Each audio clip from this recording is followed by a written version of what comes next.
The History of Military Lodges, by LLoyd Wilkerson, Major General, United States Marine Corp, retired. A major portion of General Wilkerson's adult life has been spent as a career Marine in the service of his country.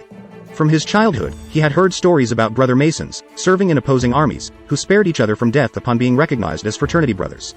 Even General George Washington is reported to have visited a lodge with his British adversaries while under a flag of truce.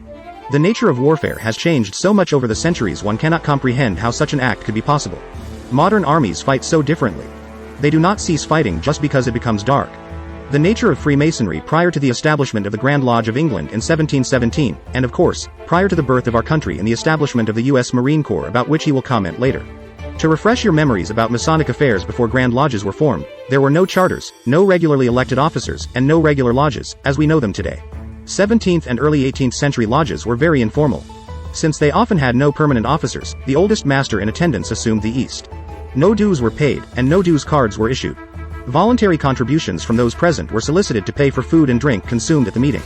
They did considerable drinking compared to our modern lodge meetings where complete abstinence is the law.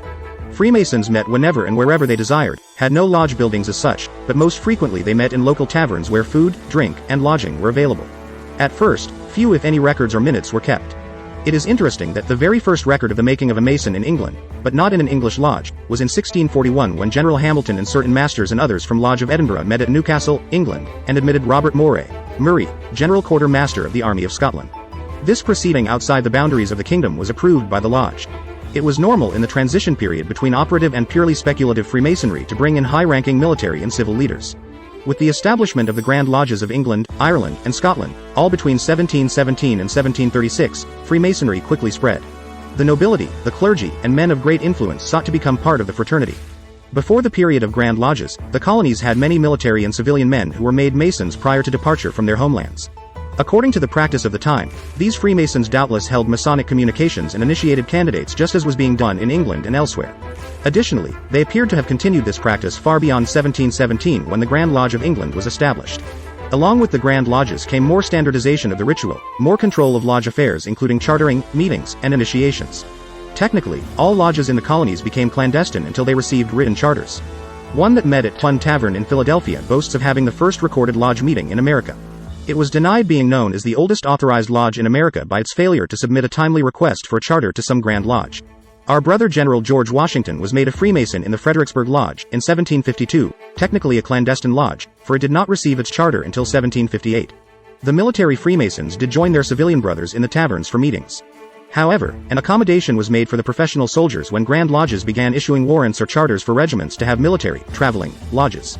The first such authorization appears to have been made by the Grand Lodge of Scotland in 1743 when, at the recommendation of the Earl of Kilmarnock, Grand Master, the first military lodge, under the Grand Lodge, was erected, the petitioners all belonging to Colonel Lee's regiment, afterwards the 55th Foot. The first English military lodge was established in 1750 and attached to the 31st Foot. It had the distinction of providing the 10 charter members of the first stationary lodge in Florida in 1771. By 1760, because of the lengthy conflict with the French in which many regiments from England participated, there were at least 50 regimental lodges in the colonies. They were warranted by both the ancient and the modern Grand Lodges of England, and the Grand Lodges of Scotland, Ireland, and the provincial Grand Lodges of Massachusetts, Pennsylvania, and New York. At the time hostilities started in the Revolution, the number of military lodges had increased about 50%. At the close of the French and Indian Wars there were, in addition to the military lodges, about 100 lodges warranted by the Grand Lodges previously named. Military lodges greatly accelerated the growth of colonial Freemasonry. As the Revolutionary War approached, the U.S. Marine Corps was organized in that same Tun Tavern in Philadelphia where the first recorded meeting of Freemasons had taken place in 1731. The innkeeper of Tun Tavern, Samuel Nicholas, was a member of the lodge and later became its junior warden. He set up his recruiting station in Tun Tavern and he is recorded in our history as the first commandant of the Marine Corps with rank of major. The regimental military, traveling, lodge system was perpetuated in the American military forces, first by the colonial Grand Lodges, and finally by the state Grand Lodges. The stories of Freemasons saving life and property of their brothers in the opposing camps are probably true. Dr. Joseph Newton in his book, The Builders, A Story and Study of Freemasonry, tells that the Union Army commander who attacked Little Rock, Arkansas, ordered a guard to be stationed around the home of Confederate General Albert Pike to protect his library. Dr. Newton also expresses gratitude for the kindness of a brother Freemason in the Union Army who spared the life of his father, a prisoner of war from the Confederate Army and himself a Freemason. General Wilkerson said that he must have fought in the wrong places in World War II, Korea, and Vietnam, for these activities have never come to his attention. But military lodges did exist in World War I. For instance, near the end of the war, a lodge of particular interest to U.S. soldiers and Marines was Overseas Lodge 40, Koblenz, Germany. This lodge was formed in an enemy country, and utilized lodge rooms in which Napoleon and his officers reportedly held Masonic communications more than a century before. Shortly after the American Army entered Germany in December 1918, a small group of brothers organized a Masonic club in Koblenz. This club met regularly in the Kaiser's Gymnasium Hall and in 6 months had become a body of some 3,200 souls. Overseas Lodge 40 was the outgrowth of this Masonic club with a dispensation granted by the Grand Lodge of Rhode Island. The lodge did not hold its Masonic communications in the Kaiser's Gymnasium, but began conferring degrees utilizing the German Masonic Temple, home of Johannes Lodge, Frederick zur Vaterland, originally an army lodge during the Napoleonic Wars. This lodge was first organized in 1812 as a field lodge during Napoleon's campaign in Russia. 3 future commandants of the U.S. Marine Corps became Freemasons in Overseas Lodge 40 during its short existence. General John A. Lejeune, probably the most outstanding Marine of the 20th century for whom Marine Corps Base, Camp Lejeune NC, and John A. Lejeune Lodge 350, Quantico, VA, were named, General Wendell C. Neville, and General Lemuel C. Shepard, under whom I have often served and from whom I have taken this story. General Shepard tells this story of General Lejeune's initiation as it originated with fellow U.S. Army officers in the 2nd Army Division when General Lejeune commanded it. General Lejeune is reported to have called his driver and told him he was going to Koblenz. When he named the hour of departure, the driver's face fell. "I was going to ask if I could get off this afternoon, sir," he said. "No, you had better come along," the general replied. "You will have plenty of time to yourself in Koblenz." "Yes, sir," said the driver, although he was not wholly cheerful. "Where to, sir?" he asked as he was entering Koblenz about 3 o'clock that afternoon. The driver gave his chief a peculiar look as he nodded that he understood.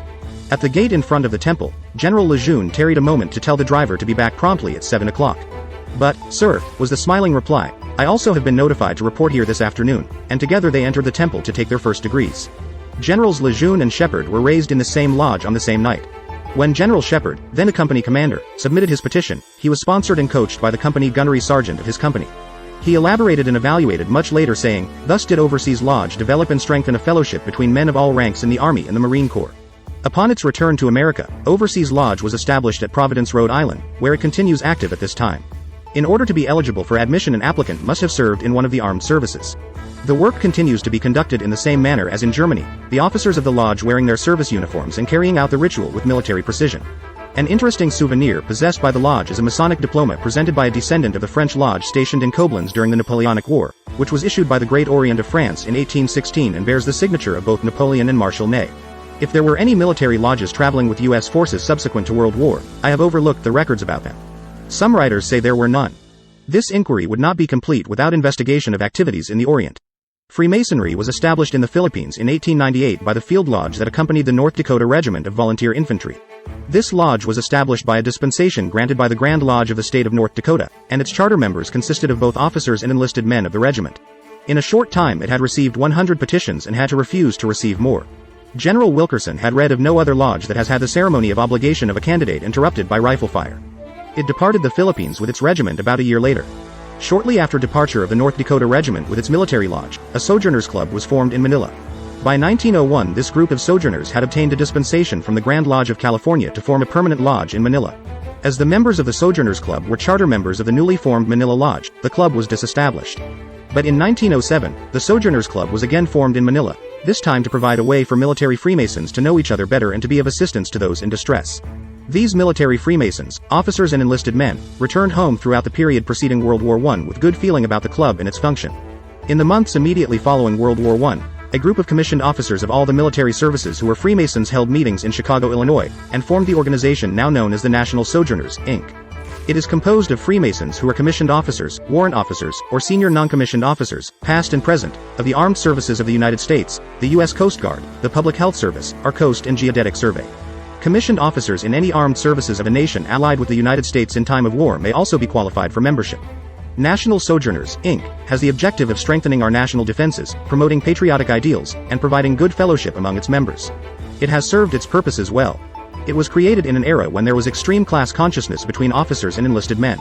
General Wilkerson is a member and has been since World War II, and fought hard. Now, the National Sojourners, Inc. has offered membership to senior non-commissioned officers of the armed forces. The Masonic Services Association, sponsored by our Grand Lodges in the United States, is now the proper organization to provide assistance to Freemasons in combat overseas.